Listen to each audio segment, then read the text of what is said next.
Drowning in emails? Let's build an AI agent that automatically replies to your Gmail messages using N8n, freeing up your time and boosting your communication efficiency. First, create a new workflow in N8n. Drag and drop the Gmail trigger note onto the canvas. Configure it to connect to your Gmail account and listen for new messages that meet specific criteria, like email sent to a particular label. Next, add an AI model node. Choose your preferred AI model. Options include OpenAI's GPT models. In the prompt instructions, craft a clear directive for the AI. For example, tell it to summarize the email and compose a brief, polite reply based on the content. Be specific. Now, connect to Gmail send node. Configure it to use your Gmail account to send replies. Dynamically populate the recipient field with the sender's address from the incoming email. For the subject, consider adding a re-prefix and the original subject. Most importantly, use the AI model node's output to automatically populate the message body with the generated response. Connect all the nodes in the correct sequence. This allows the data from the incoming email to flow through the AI model,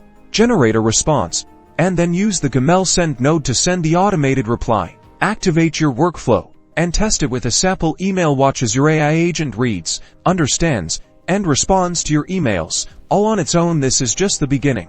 You can customize this workflow further to suit your specific needs, creating sophisticated day-power email automation.